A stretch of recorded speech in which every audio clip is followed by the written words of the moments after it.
तो एक बुजुर्ग पार्टिसिपेंट थे, if I am not wrong, it was actually in fact Deepen ji के फादर थे। उस वक्त मैं दीपेन जी को नहीं जानता था। वो लंच ब्रेक में मेरे पास में आए और बोले कि राकेश जी, आपकी बात से मैं पूरी तरह से सहमत हूं कि growth is the only way to happiness. तो क्या आपको ऐसा नहीं लगता है कि happiness is the only way to growth? अगर आप हैप्पी है तो आपके अंदर ग्रोथ की एक अभिलाषा जगी रहेगी।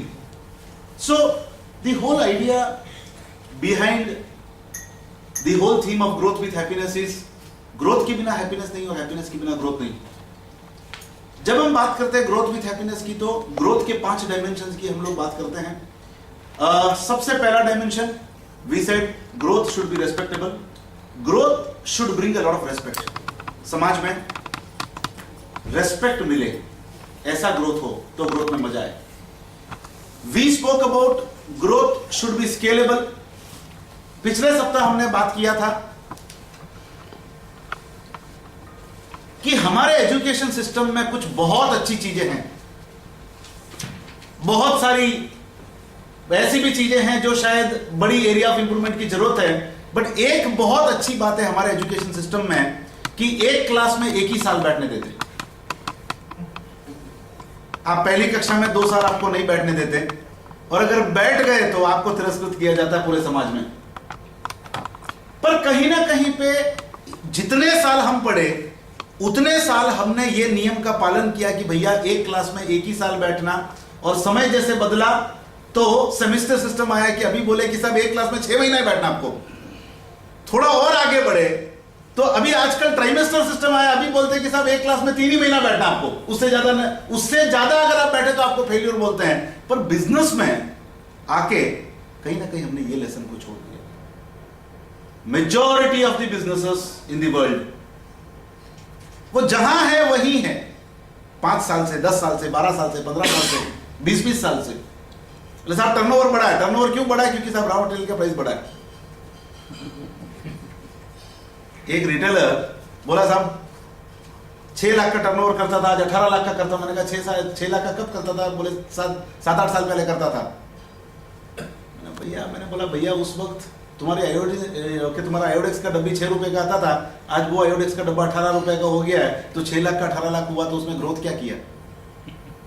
एक ही कक्षा में 3 महीने से ज्यादा नहीं बैठने का एक नियम, इसी को हम स्केलेबिलिटी बोलते हैं। यहां से यहां, यहां से यहां, यहां से यहां, निरंतर ऑर्गेनाइजेशन को ऑर्बिट्स बदलते रहना चाहिए। दूसरा हमने बोला sustainability. Sustainability is what? Sustaining the rate of growth. Sustainability is sustaining the rate of growth. हमने कहा कि ग्रोथ तो होता ही है किसी इंसान की जिंदगी में और किसी ऑर्गेनाइजेशन की जिंदगी में। खर्चों में, कमाई में ग्रोथ हो या नहीं हो, खर्चों में ग्रोथ जरूर होता है। अभी खर्चों के ग्रोथ का जो रेट है उससे कई गुना ज्यादा ऑर्गेनाइजेशन की कमाई का रेट होना चाहिए। तो the rate of increase of expenditure should be always less than the rate of growth of your income of the organisation. तो कहीं ना कहीं पे sustainability is sustaining the difference in the rate percentile wise. ये अगर नहीं होता है तो भी ऑर्गेनाइजेशन बहुत ज्यादा समय तक सस्टेन नहीं कर पाएगा। तो सस्टेनेबिलिटी इज ग्रोथ रेट जो है वो रेट को सस्टेन करना है, right? And most critically profitable. Now एक गोल मैं चाहता हूं आप यहां से लेके जाएं। हर साल आपके बिजनेस के नेट प्रॉफिट का परसेंटेज बढ़ते जाते हैं।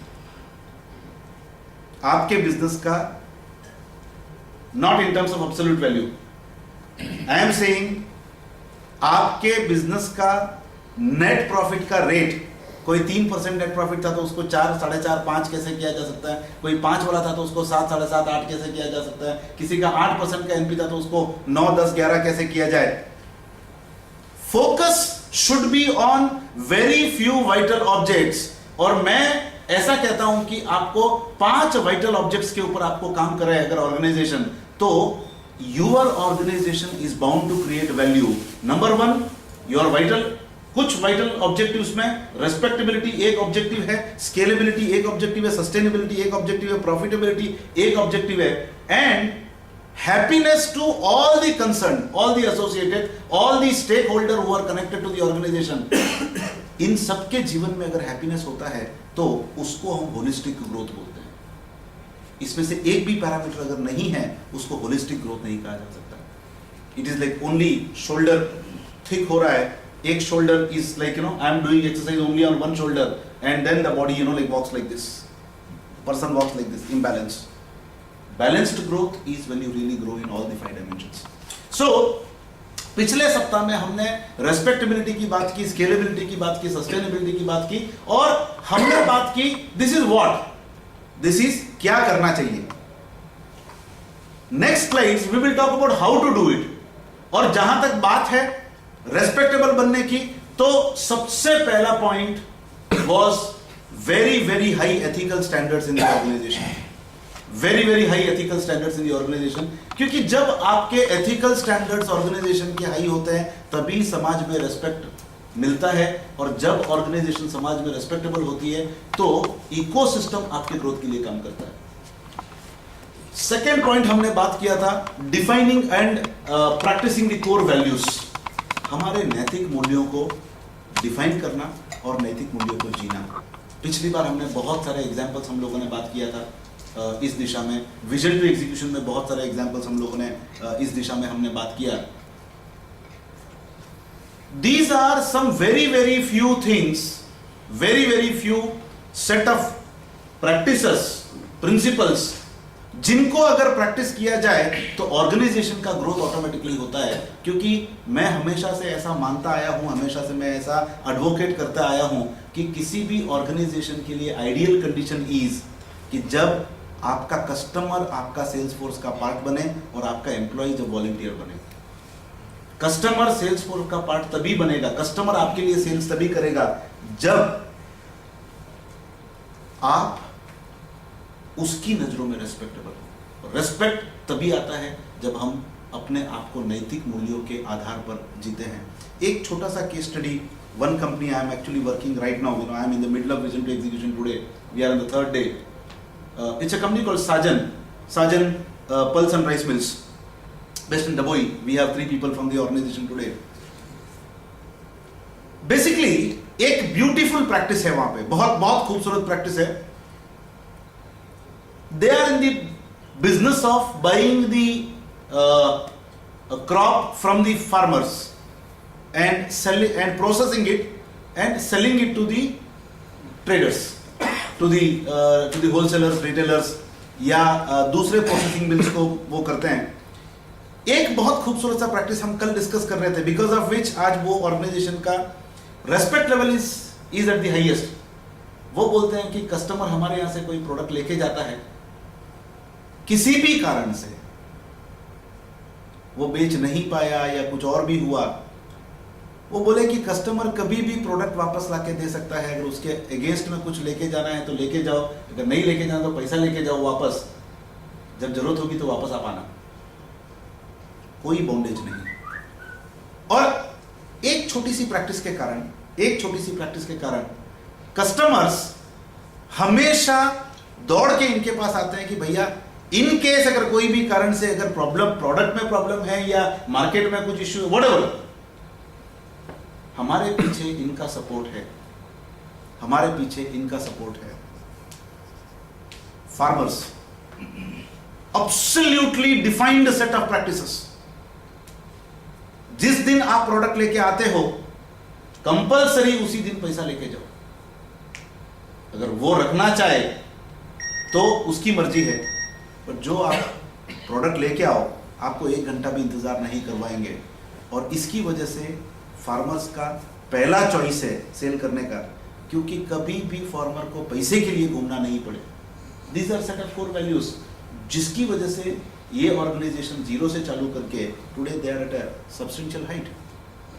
छोटी छोटी चीजें, बहुत छोटी छोटी बातें, बट देन ये छोटी छोटी बातें ऑर्गेनाइजेशन के गुडविल को स्प्रेड करती है. तीसरा हमने बोला define the core philosophy of the organisation. Define the core philosophy of the organisation. हमारी एक अपनी मूल विचारधारा हो. पिछले सेशन में हमने बात किया, हमारी अपनी खुद की एक मूल विचारधारा हो. और उस विचारधारा से ही लोग जुड़ते हैं। और वो विचारधारा ऐसी हो, अगर इस विचारधारा का बेस अगर हम बोलें तो फॉर एग्जाम्पल हम बोलते हैं कि हम ना सोचे हमें क्या मिला है, हम ये सोचे किया क्या है अर्पण, एक विचारधारा है। My best is yet to come, एक विचारधारा है। गो बियॉन्ड पॉसिबल, एक विचारधारा है। तो यह विचारधारा आपके ऑर्गेनाइजेशन के कैरेक्टरिस्टिक को फ्रेम करता है। फॉर एग्जाम्पल आरजीबी में हम 4 चीजों को प्रैक्टिस करते हैं। सबसे पहला चीज हम लोग प्रैक्टिस करते हैं कि irrespective of where we have reached that our best is yet to come, हमारा दी बेस्ट अभी आना बाकी है।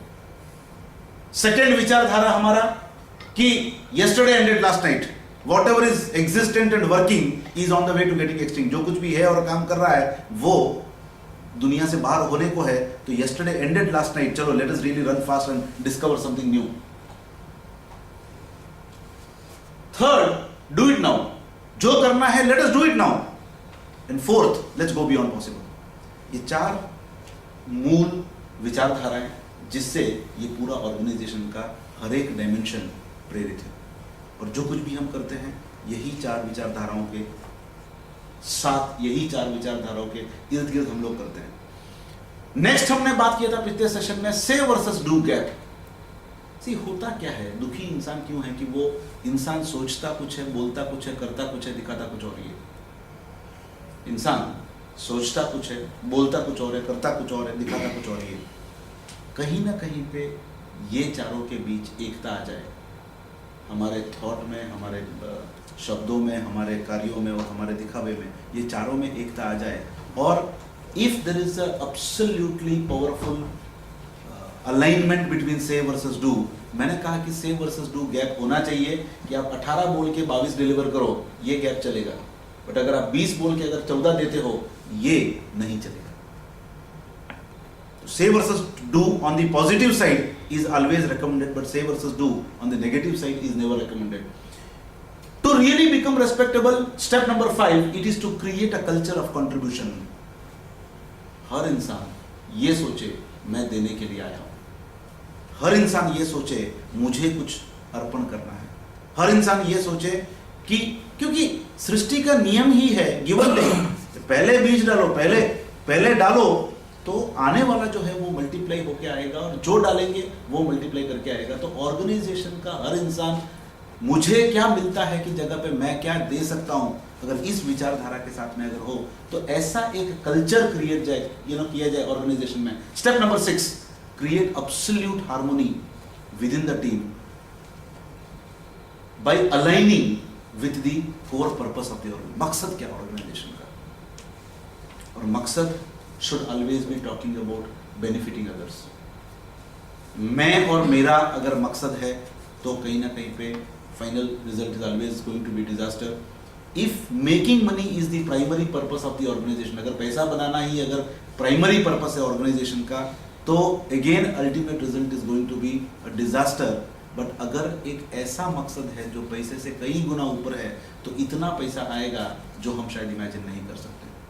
और आज बहुत सारे ऐसे एग्जाम्पल्स हम लोगों ने डिस्कस किया, प्रॉब्ली लेकिन इनके विजन टू एग्जीक्यूशन में हमने बहुत सारी चीज़ें डिस्कस की। सीईओ डेवलपमेंट में हमने ऐसी बहुत सारे एग्जाम्पल्स हम लोगों ने डिस्कस किए कि जहाँ पे ऑर्गेनाइजेशन एक मकसद से अलाइंड है, वहाँ पे लोग ऑटोमेटिकली वॉलंटियर्स बन जाते हैं।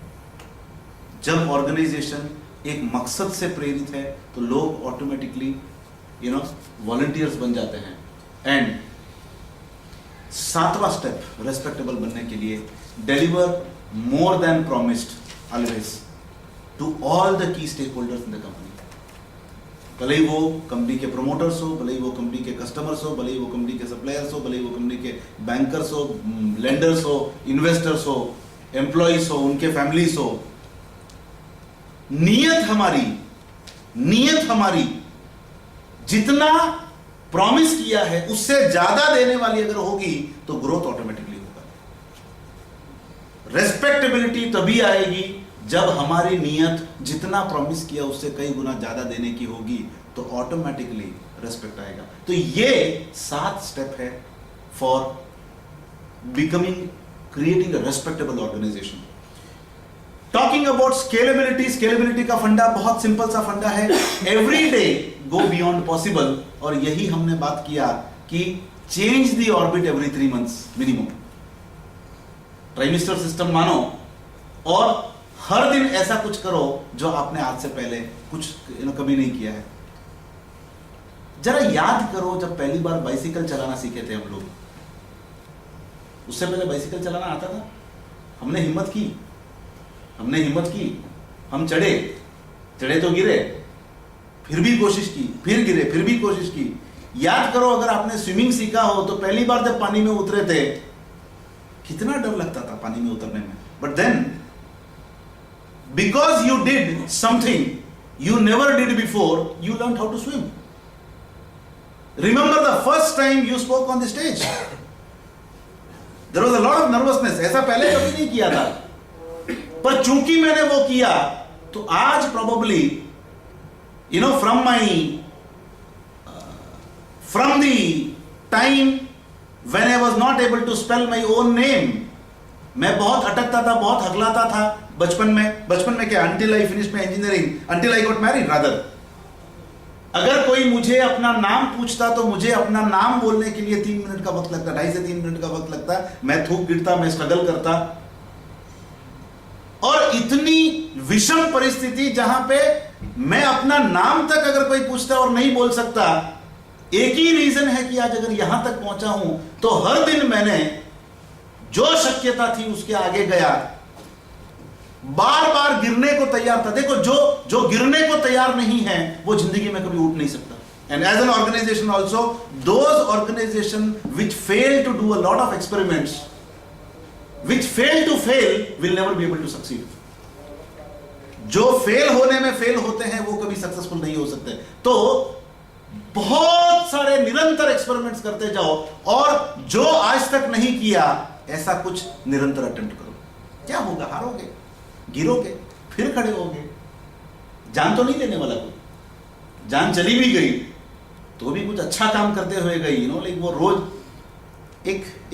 एक सवाल, 2 ऑप्शन हैं, या तो रोज डर के रोज मरो, या रोज जियो एक बार मरो। Which is the better way? रोज डर के रोज मरो, रोज डरो रोज मरो, या रोज जियो, एक दिन तो मरना, एक ही दिन मरो ना, या रोज क्यों मरते हो? बीको भाई मेंबर है अपने, क्या बीको भाई मेंबर भी है। अच्छा global right. So the whole idea is go beyond possible. This is the only way to build a scalable enterprise. हम बहुत दायरों में जीते हैं, as a part of the culture हम बहुत दायरों में जीते हैं। कितने लोग कोई एक्सपीडिशन पे गए हो यहाँ पे, कितने लोग कोई हिमालयन ट्रैकिंग पे गए हो, ओनली 1, 2, 3 पीपल। कितने लोग बिना डेस्टिनेशन के कोई एडवेंचरस एक्टिविटी में गए हो। See, majority of the people live in boundaries. मैं मेरा घर मेरा ऑफिस, मैं मेरा घर मेरा ऑफिस, बचपन में थे तो स्कूल से घर, घर से स्कूल, स्कूल से घर, घर से स्कूल, इतना लिमिटेड बाउंड्रीज के अंदर रहते हैं कि हमने कभी अपने आप को एक्सपैंड, कभी खुल के सोचा ही नहीं अपने आप को। See, every day break some new barriers, and this is the only way we would be really able to scale our organization, go beyond possible. Now, second step, constantly expand the product portfolio to meet new customer demands. बहुत सारे organisations में मैं देखता हूँ 15 साल से same ढला चल रहा है, वही प्रोडक्ट 15 साल पहले बनता था, आज भी वही प्रोडक्ट बनता है। कस्टमर का कल हमने बहुत खूबसूरत चर्चा की, क्या क्या संभावनाएं हैं। अगर आप रियल में ये दायरे के बाहर आके आप सोचो प्रोडक्ट पोर्टफोलियो में क्या क्या संभावनाएं हैं, आप बिलीव नहीं कर सकते क्या क्या संभावनाएं हैं। कल हम लोग इनफैक्ट साजन मिल के लिए हम लोग बात कर रहे थे। See so far they have been selling only the raw rice, दाल, चावल और गेहूं, ये 3 चीज रॉ फॉर्मेट में आता है, प्रोसेस करके बेचते हैं। आप जब तक उसमें वैल्यू एडिशन नहीं करते हो, कितनी सारी संभावनाओं की बात की हमने कल। एक classic idea that came out was, see today it's era of क्या बोलते हैं, इंस्टेंट सब कुछ। घर में लेडीज बहुत मेहनत नहीं करना चाहती। अभी जो प्रोडक्ट बेचते हैं something readymade for the elderly people, जिनके दांत नहीं है, उनको भोजन चाहिए, करेक्ट, जिनके दांत नहीं है, जो बूढ़े हो गए हैं, उनके लिए कुछ अगर रेडीमेड प्रोडक्ट, शायद मतलब कोई मार्केट में हमने ऐसा कुछ देखा नहीं है। क्या चीज है? सेम रॉ मटेरियल को सही मात्रा में, अगर एक न्यूट्रिशन एक्सपर्ट के साथ में हम बैठ के उस एज ग्रुप के लिए क्या चीज की जरूरत होती है, ऐसी अगर हम सोचें अगर कि क्या क्या मार्केट सेगमेंट है, उधर क्या क्या चीज की जरूरत है, कहां पे गैप है, सेम नए मार्केट सेगमेंट्स के लिए नए प्रोडक्ट्स आप लोग कैसे क्रिएट कर सकते हो। Opportunities are unlimited opportunities are unlimited. सिर्फ और सिर्फ इतना सोचना है, क्या नया करें, कौन मार्केट, कौन कस्टमर है, वो क्या प्रॉब्लम फेस कर रहा है, उसकी प्रॉब्लम को समाधान करने के लिए, उसकी जिंदगी को सिंप्लीफाई करने के लिए हम क्या नया कर सकते हैं। इतनी छोटी छोटी सी चीजें अगर हो जाए। हमने बात किया पिछले सेशन में finding new application for the same product and services. एक ही प्रोडक्ट या एक ही सर्विस को अलग अलग सेगमेंट में आप कैसे डाल सकते हो। Same product can be utilised in multiple ways, little modification here and there in terms of packaging, in terms of positioning, in terms of the whole presentation।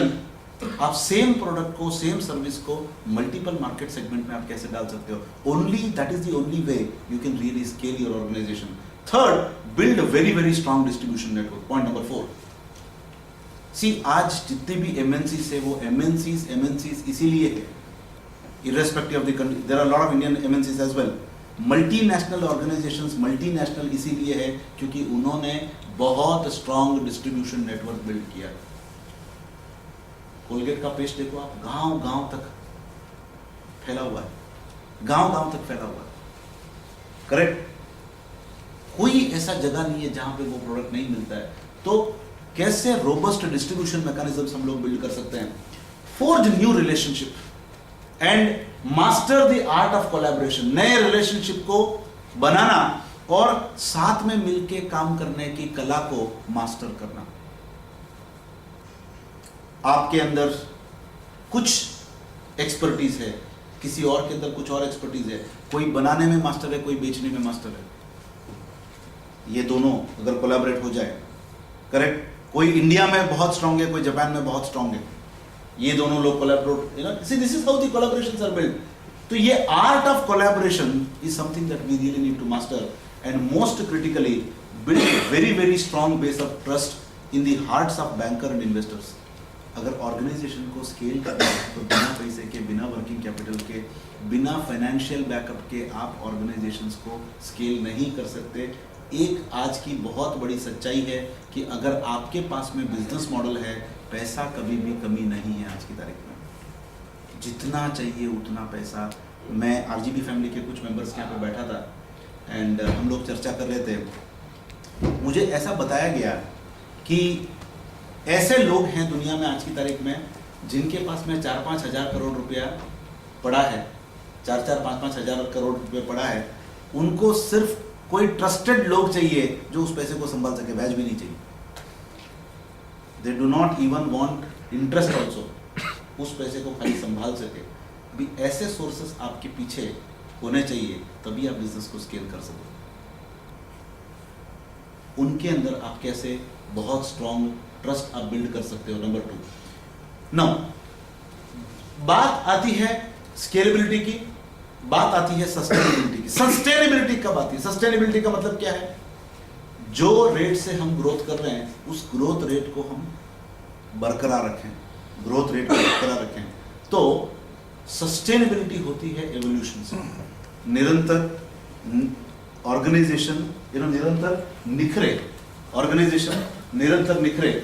तो सस्टेनेबिलिटी आती है जब सबसे पहले ऑर्गेनाइजेशन प्रोडक्ट बेचने के बिजनेस से बाहर निकलकर सॉल्यूशंस बेचने के बिजनेस में आए।